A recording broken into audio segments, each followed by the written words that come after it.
আসসালামু আলাইকুম। আমার চ্যানেলে আপনাদের সকলকে স্বাগত। রাষ্ট্রপতি শাহাবুদ্দিন চুপ্পু এবং সেনাবাহিনীর প্রধান ওয়াকারুজ্জামানের সময় মনে হয় শেষ হয়ে আসছে। রাষ্ট্রপতি শাহাবুদ্দিন চুপ্পুর সংবিধান অনুযায়ী মেয়াদ আছে 2028 সাল পর্যন্ত, আর সেনাবাহিনীর প্রধান ওয়াকারুজ্জামানের মেয়াদ আছে 2027 সালের জুন মাস পর্যন্ত। তারা কি তাদের মেয়াদ পর্যন্ত থাকবে? আমার মতে তারা তাদের মেয়াদ পর্যন্ত থাকার সম্ভাবনা খুবই কম। কারণ তারেক জিয়া তাদেরকে ব্যক্তিগতভাবে ওই রকম পছন্দ করেন না। একেবারে তো শাহাবুদ্দিন চুপ্পুকে পছন্দ করেনই না, কারণ শাহাবুদ্দিন চুপ্পু হচ্ছে আওয়ামী লীগ মতাদর্শের এবং আওয়ামী লীগ ঘরানার। এবং এখন যিনি সেনাবাহিনীর প্রধান আছেন, ওনার সাথে পররাষ্ট্রমন্ত্রী যিনি আছেন খলিল সাহেব, ওনার সাথে কিন্তু ভালো সম্পর্ক না। আর সেনাবাহিনীর প্রধান ওয়াকারুজ্জামান হচ্ছে একটু জামাত ঘেঁষা। এই সকল বিষয়ের কারণে সেনাবাহিনী প্রধান ওয়াকারুজ্জামানকে সরিয়ে তার মেয়াদের আগে হয়তোবা তারেক জিয়া নতুন একজন সেনাবাহিনীর প্রধান নিয়োগ করতে পারেন এবং রাষ্ট্রপতি শাহাবুদ্দিন চুপ্পুকে সরিয়ে নতুন একজন রাষ্ট্রপতি নিয়োগ করতে পারেন।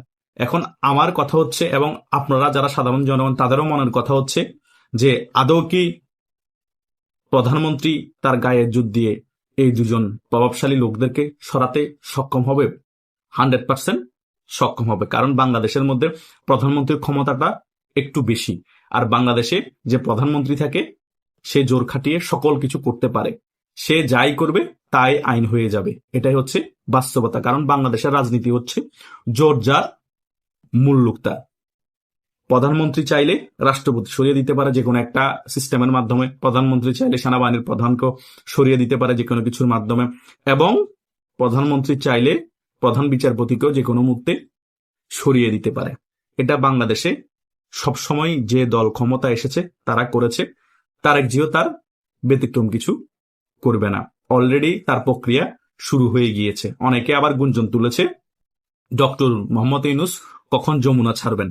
তাহলে কি তিনি রাষ্ট্রপতি হওয়ার জন্য এখনো যমুনায় বসে আছেন? বিএনপি ডক্টর ইউনূসকে যে কথা দিয়েছিল, আমরা যদি ক্ষমতায় আসি, আপনি যদি তাড়াতাড়ি নির্বাচন দিয়ে দেন তাহলে কিন্তু আপনাকে রাষ্ট্রপতি করব, সেই কথা কি এখনো অনড় আছে? সে কারণেই ডক্টর মোহাম্মদ ইউনূস যমুনার ঘর ছাড়ছে না।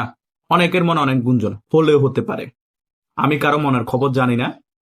হয়তোবা রাষ্ট্রপতি শাহাবুদ্দিন চুপ্পুকে সরিয়ে ডক্টর ইউনূসকে রাষ্ট্রপতি চেয়ারও বসিয়ে দিতে পারে। আর সেনাবাহিনীর প্রধান হিসেবে নতুনভাবে কাকে নিয়োগ দিবে, কাকে সিলেক্ট করবে, এটা কিন্তু সিক্রেট বিষয়। বিএনপির মতাদর্শের না হলে, বিএনপি ঘরানার না হলে তারেক জিয়া কখনো সেনাবাহিনীর প্রধান তাকে করবে না। কারণ শেখ হাসিনা যে ভুলটা করেছিল সেটা থেকে বিএনপি হয়তো শিক্ষা অর্জন করবে। শেখ হাসিনা স্বজনপ্রীতি দেখিয়ে বা ওয়াকারুজ্জামানকে বিশ্বাস করে ডিজিএফআই এনএসআর অনেক তথ্যকে গুরুত্ব না দিয়ে ওয়াকারুজ্জামানকে সেনাবাহিনীর প্রধানের চেয়ারে বসিয়ে দেয়। কিন্তু সবচেয়ে বড় বেইমানিটাই করে শেখ হাসিনার সাথে সেনাবাহিনীর প্রধান ওয়াকারুজ্জামান। একটা ভুলের কারণে এত বছরের সাম্রাজ্য খুব তাড়াতাড়ি পতন হয়ে যায় মাত্র 36 দিনে। এই সকল বিষয় মাথায় রেখে এবং তারেক জিয়ার আশেপাশে যে সকল উপদেষ্টাদেরকে রেখেছে তারাও কিন্তু তারেক জিয়াকে এই সকল বিষয় মাথায় দিবে। সে সকল বিষয় মাথায় রেখেই সেনাবাহিনীর প্রধান তারেক জিয়া সিলেক্ট করবে খুব কেয়ারফুলি ভাবে। কারণ সেনাবাহিনীর প্রধান যদি বিএনপির নাগালের বাইরে চলে যায়, আওয়ামী লীগ আন্দোলন সংগ্রামের নামে যে কোনো সময় ওয়াকারুজ্জামানের মতো পোল্টি খেয়ে আওয়ামী লীগের পক্ষে কাজ করতে পারে, এই ভীতিটা কিন্তু বিএনপি থাকবে। এবং তারেক জিয়া যে সকল উপদেষ্টা আছে সে সকল উপদেষ্টারা তারেক জিয়াকে এই বিষয়ে মাথায় দিবে। এবং রাষ্ট্রপতির ক্ষেত্রে ডক্টর মোহাম্মদ ইউনূস যদি হয়েও যায় কোনো কিছু আসা যায় না, কারণ রাষ্ট্রপতির ক্ষমতা সীমিত করা বাংলাদেশের সংবিধানে।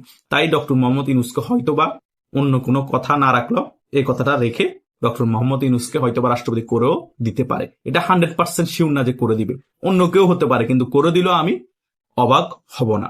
এগুলাই চলছে এখন পরিকল্পনা। প্রথমে রাষ্ট্রপতি শাহাবুদ্দিন চুপ্পুকে সরাবে, তারপর সেনাবাহিনীর প্রধানকে সরাবে এবং নতুন আইজি নিয়োগ দিবে পুলিশের। মোটামুটি দলীয়করণ করার জন্য যা যা কিছু প্রয়োজন সকল কিছু কিন্তু তারেক জিয়া রোজার পরে হাত দেওয়া শুরু করবে। এটাই হচ্ছে বিএনপির মূলত প্ল্যান। বিএনপির প্ল্যানগুলো মোটামুটি আমরা বুঝতে পারি কেন, কারণ বিএনপি এখনো ওই সেম 2000 সালের গতানুগতিক যে ওল্ড রাজনীতিতে আছে সেটাকে এখনো ফলো করে চলছে। রোজার পরে কি সে রাজনৈতিক প্যাটার্ন পরিবর্তন করবে কিনা সেটা আমরা জানি না। প্যাটার্ন পরিবর্তন করলে আধুনিক যুগের সাথে তাল মিলিয়ে যদি রাজনীতি করতে চাই তাহলে বাংলাদেশের জন্য ভালো, বিএনপি রাজনৈতিক দলের জন্য ভালো। সেই বিষয়গুলো কিন্তু আমি আওয়ামী লীগের মধ্যে যাতে নিয়ে আসে আধুনিক যুগের সাথে তাল মিলিয়ে রাজনীতি করার প্রক্রিয়াটা, সেটা কিন্তু আওয়ামী লীগের জন্য ভালো হবে। তো এই বিষয়গুলো আমি বিএনপির জন্য যেমন বলেছিলাম, আওয়ামী লীগের জন্য বলেছিলাম। কিন্তু এখনো বিএনপির কাছ থেকে আমরা আধুনিক যুগের প্যাটার্নের সাথে মিলিয়ে রাজনৈতিক কোনো বিষয় দেখতে পাচ্ছি না। আওয়ামী লীগের মধ্যে আস্তে আস্তে চেষ্টা করা হচ্ছে, সম্পূর্ণভাবে আওয়ামী লীগের মধ্যে দেখতে পাচ্ছি না। দেখা যাক, বিএনপি তখন ক্ষমতায় আছে, বিএনপি কি তাদের রাজনীতির মধ্যে কি আধুনিকায়ন করে, কি পরিবর্তন আনে, এবং আওয়ামী লীগ যে পরিবর্তন আনার চেষ্টা করছে, রাজনীতির মধ্যে আধুনিকায়ন আনার চেষ্টা করছে, সেটাও আওয়ামী লীগ আনে কিনা। এই সকল বিষয় কিন্তু খুবই গুরুত্বপূর্ণ একটা গণতান্ত্রিক দেশের রাজনীতির জন্য। কারণ যখন যে যুগ আসবে সেই যুগের সাথে তাল মিলিয়ে প্রত্যেকটা দেশে ওই দেশের রাজনৈতিক দলগুলো রাজনীতি করতে হবে। তাহলে দেশ উন্নয়নের শিখরে যাবে, তাহলে দেশের মধ্যে গণতান্ত্রিক প্রক্রিয়া ফিরে আসবে। আমরা কি করেছি এই বিগত 2000 সালের পর থেকে এই 26 বছর একই প্যাটার্নের রাজনীতি করেছি। যে সরকার এসেছে সেই একই প্যাটার্নের রাজনীতি করেছে। আওয়ামী লীগ 16 বছর ছিল, সেই পুরনো প্যাটার্নের রাজনীতি করেছে। বিএনপি 2001 সালে ক্ষমতা এসেছে, ওই 5 বছর ছিল, তারও পুরনো গতানুগতিক রাজনীতি করেছে। কিন্তু আধুনিক যুগের সাথে আমরা তাল মিলিয়ে রাজনীতি না করার কারণে আমরা সকলেই ফেসিস্ট মনোভাব আমাদের মাথায় তৈরি হয়েছে। আমরা ফেসিস্ট হয়ে গিয়েছি সকলে, এবং দেশের মধ্যে গণতান্ত্রিক প্রক্রিয়াকে বিলীন করে দিয়েছি। এই সকল কিছু যাতে পরিবর্তন হয়, সেই কারণে আমরা তরুণ সমাজ যারা ইউটিউবে কথা বলি তারা বারবার বলছি আওয়ামী লীগের মধ্যে আধুনিকায়নের রাজনীতি ছোঁয়া আনতে হবে। তরুণ এবং বর্ষী নেতাদের মিশেলে একটা রাজনৈতিক দলকে পরিচালনা করতে হবে। সেম বিএনপির মধ্যে করতে হবে। এখন বিএনপি যদি মনে করে আমরা পুরনো প্যাটার্নের মাধ্যমে রাজনীতি করব, পুরনো প্যাটার্নে বাংলাদেশ জাতীয়তাবাদী দলকে পরিচালনা করব, তাহলে বিএনপিও অনেক বড় রাঘব বল ফেসিস্ট হয়ে উঠবে। এটা আমরা 2-3 মাসের মধ্যে দেখতে পাবো। কোনো লাভ নাই। অলরেডি যদি মেয়াদের আগে রাষ্ট্রপতি শাহাবুদ্দিন চুপ্পু এবং সেনাবাহিনী প্রধানকে সরিয়ে দেয় এবং নতুন আইজি নিয়োগ করে, তাহলে আমরা 100% ধরে নিব বিএনপি পুরনো প্যাটার্নের রাজনীতি করতেছে, কোনো আধুনিকায়নের ছোঁয়া আসবে না রাজনীতিতে। আবারও আরেকটা নতুন রাঘব বল তৈরি হচ্ছে ডক্টর ইউনূসের পরবর্তী সময়। তাহলে দেশের যা পুংটা মারা ডক্টর ইউনূস মেরে দিয়েছে, আর যা বাকিটা আছে সেটা বিএনপি 5 বছরে মেরে দেওয়ার চেষ্টা করবে।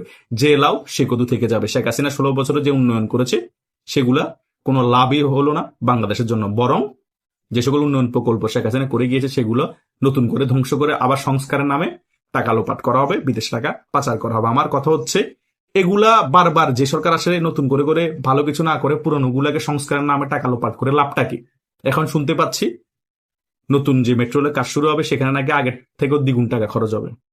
আরে ভাই, যেটা করে দিয়ে গিয়েছে সেটাকে আবার নতুন করে তো সংস্কারের দরকার কি? আবার দ্বিগুণ টাকা কেন খরচ হবে? তার মানে কি 3 ভাগের 1 ভাগ খরচ করবে আর 2 ভাগ খাই ফেলবে, কারণ এখন সরকারের বসে টাকার প্রয়োজন আছে, বিদেশে পাচার করবে। এভাবে যদি আমাদের দেশটা যে সরকার আসে সে সরকারি পরিচালনা করে শুধু টাকা লোপাটের দিকে চিন্তা ভাবনা থাকে, তাহলে তো হবে না। আধুনিকায়নের ছোঁয়া আনতে হবে। নতুন বন্দোবস্তর কথা যখন বলেছি, গণতান্ত্রিক প্রক্রিয়া ফিরিয়ে আনতে হবে। কোনোভাবেই আমাদের দেশের মধ্যে অনেক বেশি দুর্নীতিগ্রস্ত নেতাদেরকে স্পেস দেওয়া যাবে না, টাকা যাতে পাচার করতে না পারে সেদিকেও যে রাজনৈতিক দল ক্ষমতা থাকেও তার প্রধানদেরকে খেয়াল রাখতে হবে। তাহলেই বাংলাদেশে পরিবর্তন আসবে, তাহলেই বাংলাদেশের মধ্যে রাজনৈতিক কোনো প্রতিহিংসা থাকবে না, অনেকাংশে কমে আসবে। তা না হলে যে লাউ সে কদু থাকবে, রাজনৈতিক ক্ষমতা পট পরিবর্তন হবে, আবার প্রতিহিংসা হবে, আবার আরেকটা রাজনৈতিক দল ক্ষমতা আসবে, এভাবেই যুগকে যুগ চলতেই থাকবে।